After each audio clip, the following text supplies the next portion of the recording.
On this episode, we go one-on-one with the Executive Director of the Funeral Consumer Alliance, Josh Slocum, about a new cremation survey they just released, and our WTF puts a new spin on the late night drive-through.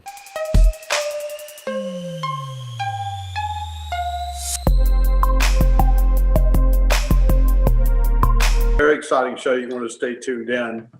This show is brought to us by the Fast Funding Group, if you didn't know.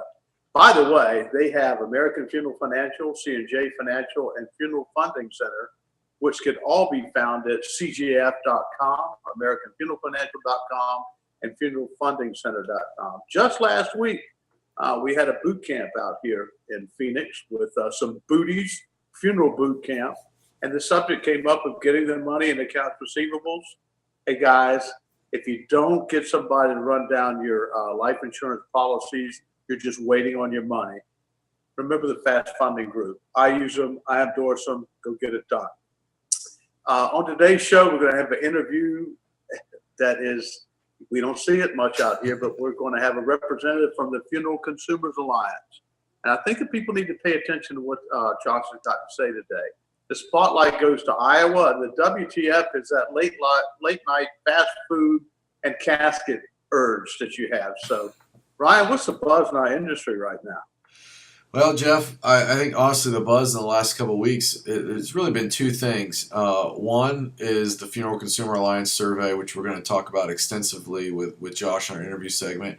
And two, a Muslim funeral home opening up in Georgia. And I don't know why, this isn't the first Muslim kind of specific funeral home that's opened up in the country, but this one in Georgia for some reason created quite a stir and just interesting. It got shared around. The comments on it weren't extensive, but I think we'll see more and more as our culture is more and more diversified. I think we'll see more and more of these kind of specific faith-based funeral homes or businesses open up. Yeah, it's interesting. They've existed forever. Yeah. We've got Jewish funeral homes. Yeah. We have Italian Catholic funeral homes. We have Irish Catholic funeral homes. Come on. We even have Appalachian American funeral homes down my way, right? But anyway, that was a pretty good buzz. By the way, did you know this is brought to you by the Funeral DNA ID Group? Simple collection of DNA, and you don't have to send it out of your funeral home or out of the country.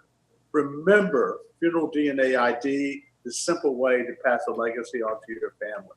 How about roll that promo? You can't predict the future, however, you can protect your business and the families you're serving. Funeral DNA ID kits that collect and preserve DNA during the cremation and burial process. Swab, spot, seal, legacy preserve. For more information, please visit funeraldnaid.com.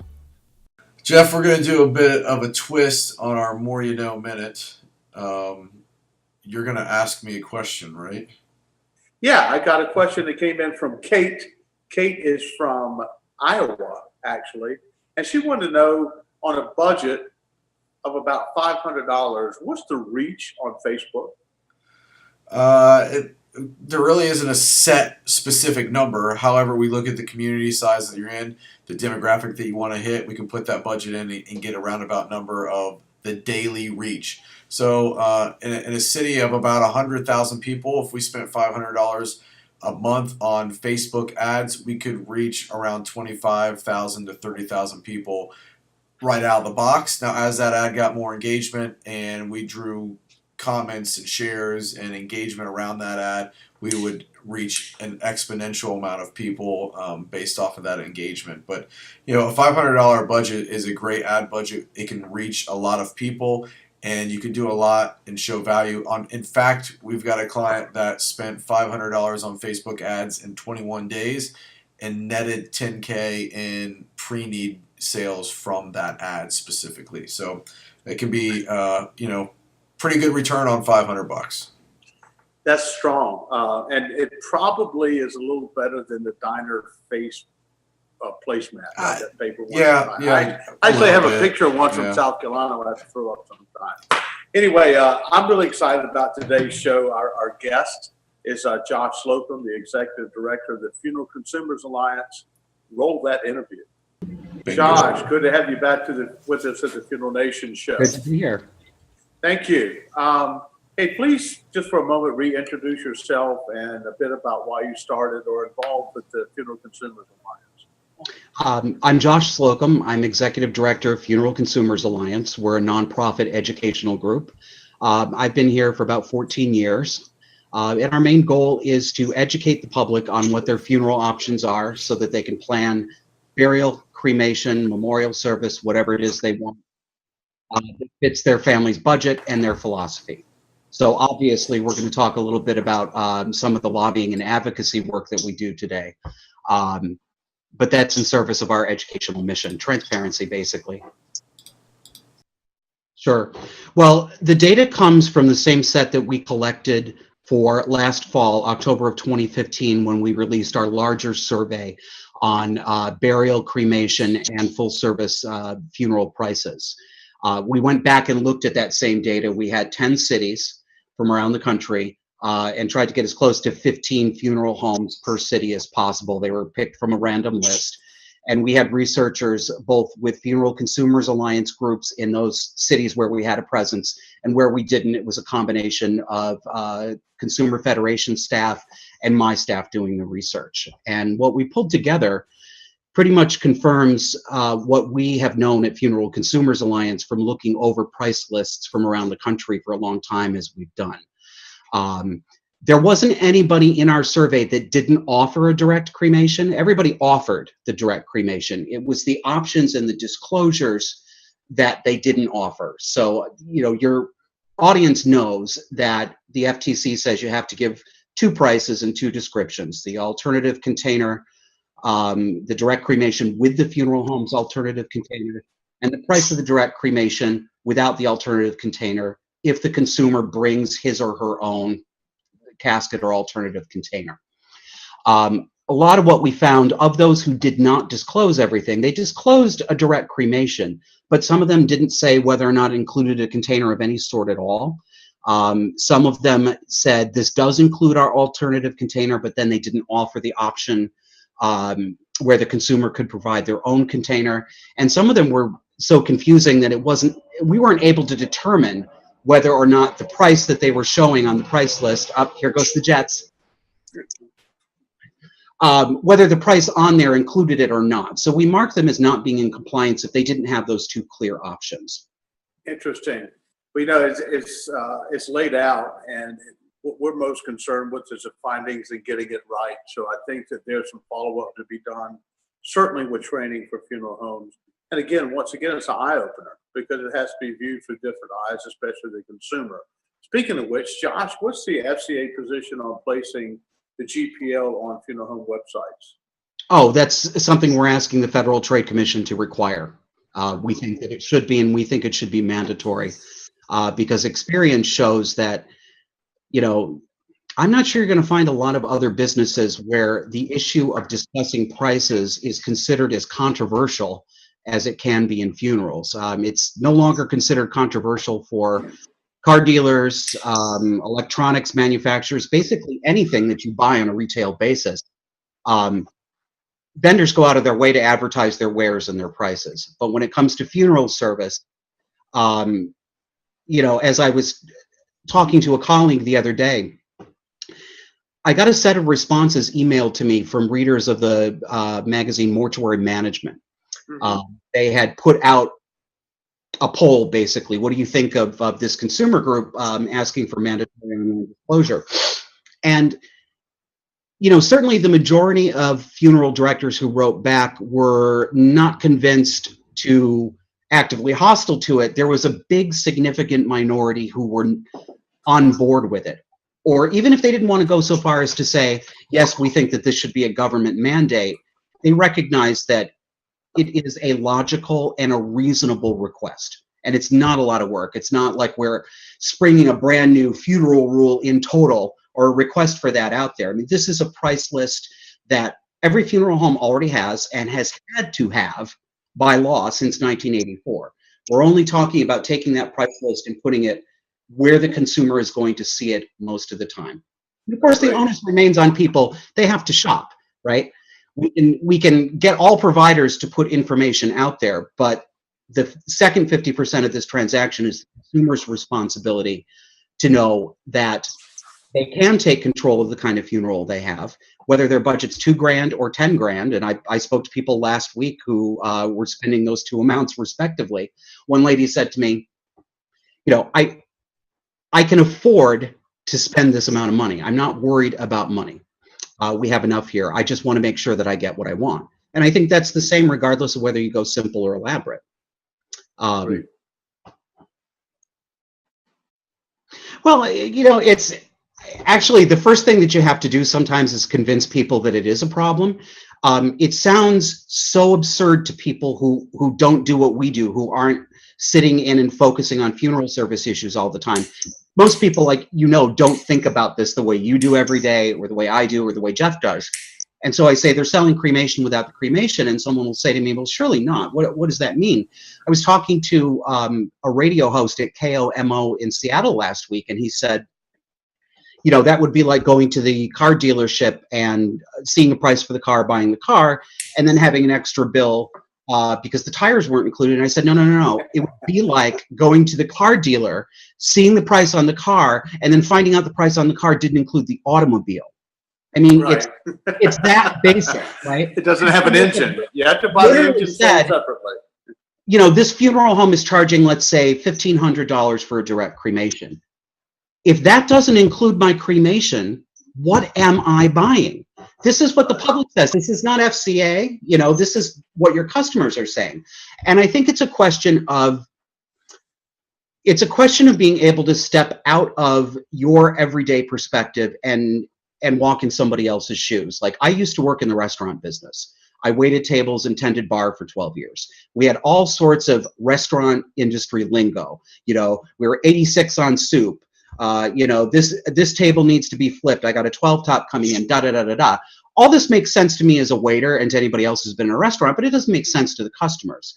And I think that's what happens sometimes with funeral homes. It isn't necessarily that, they set out to say, I'm going to sell you a cremation that doesn't include cremation. I mean, there may be a few people who do that. I don't think that's what they get up in the morning thinking. Right.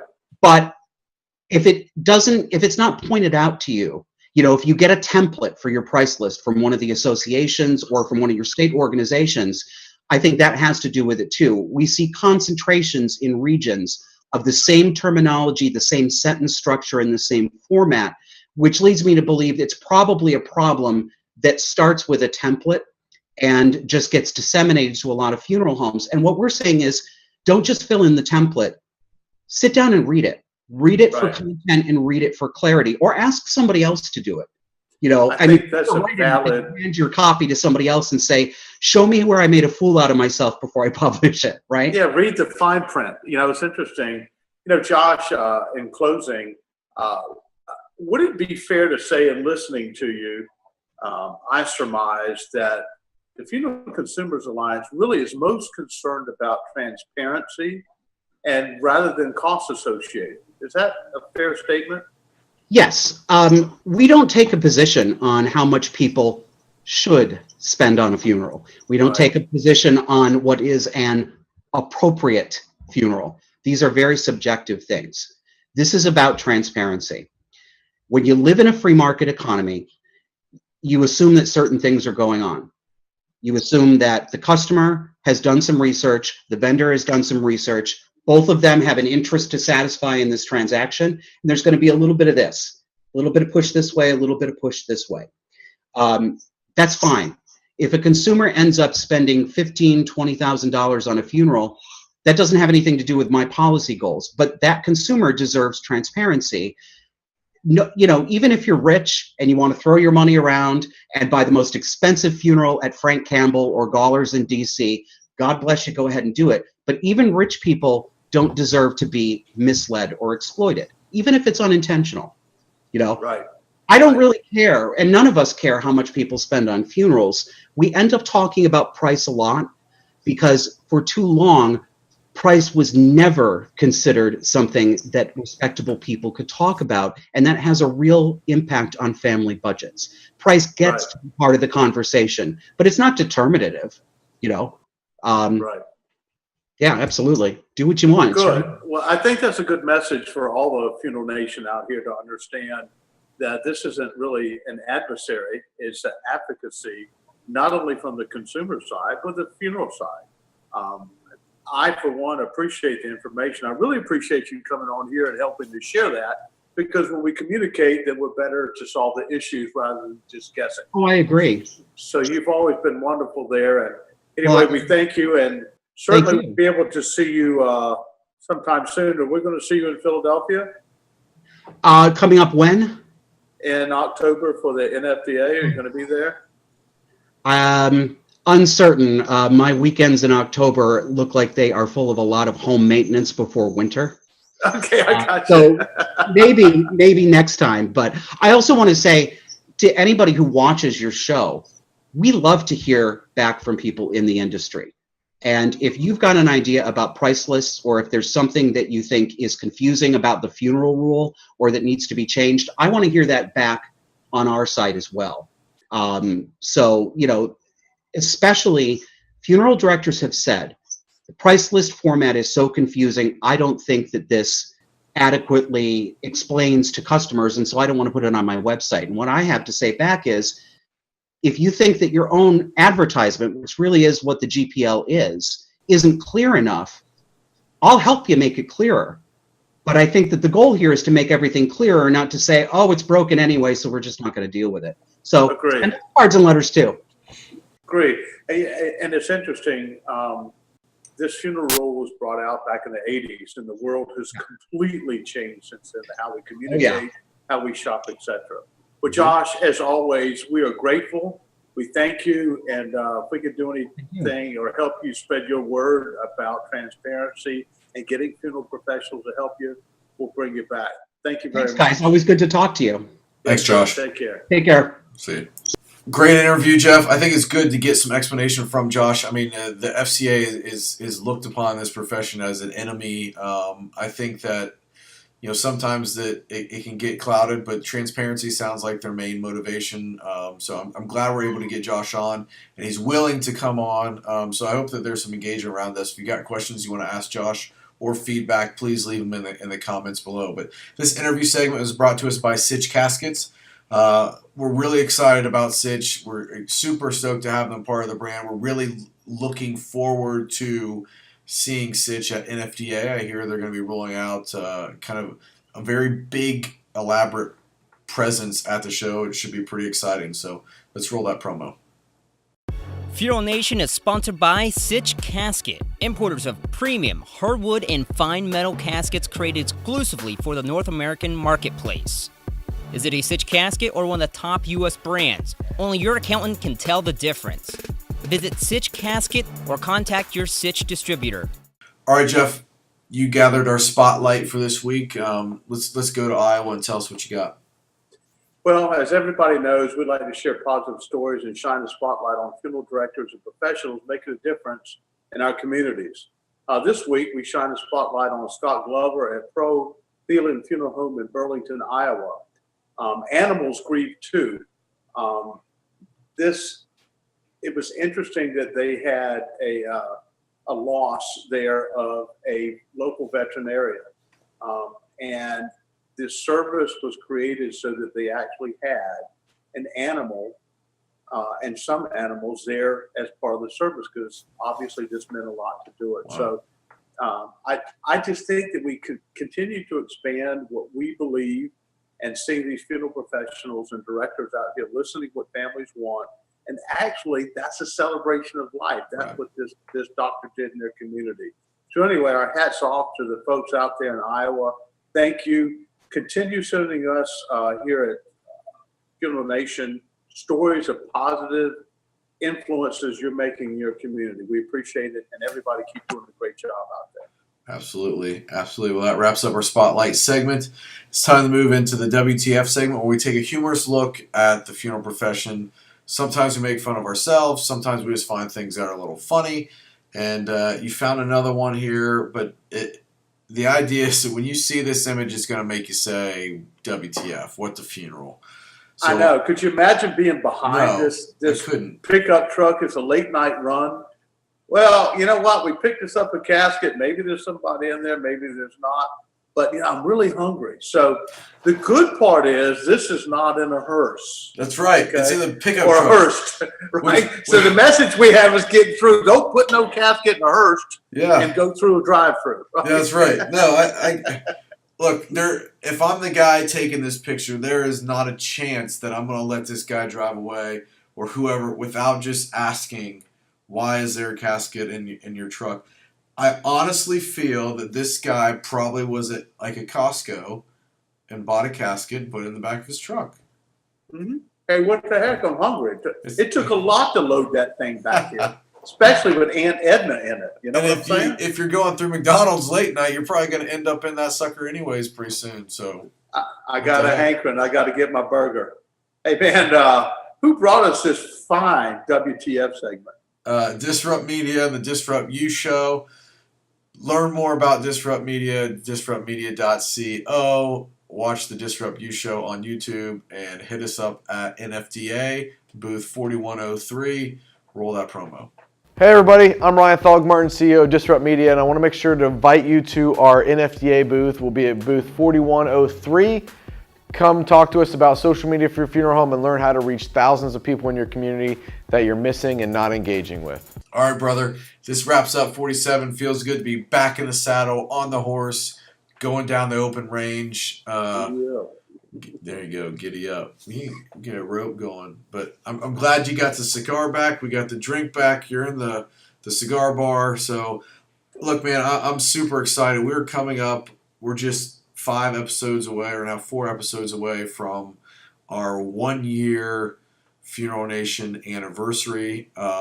This show has exceeded our hopes for the first 12 months. We're reaching all the way across the globe and could have a big announcement coming at the beginning of the year of a little trip you and I may be taking to another part of the world to do a Funeral Nation show. Right. So super psyched. You can find us at NFDA because Jeff will be there. I'll be there. We'll be roaming around. We'll have a camera crew there as well. We're going to be capturing everything that's happening at the show. We're going to be doing some Facebook Live videos. So if you aren't following us on Facebook, you need to get there so you can be a part of it, especially if you're not going to be at NFDA. So engage with us on social media. Hit us up on our website, funeralnation.tv. Find us on Twitter. Search the Funeral Commander. Find Jeff. Ask him a question. Ask me a question. We've got to be 2 of the most accessible people in the profession, I think, personally. If you can't get a hold of us one way, you're not trying very hard. I know, and I leave my ankle bracelet on weekends, so you guys can find me anytime you want. You know, one of the things that's going to be exciting, speaking of the NFDA, is we're going to have our sponsors on the next couple of weeks. Yep. We're going to do some cool stuff with them at the NFDA, so you guys stay tuned for the next few episodes. And we'll have a special guest just before the big Super Bowl. That's it. All right, everybody. Until next time, have a great effing week. Out here.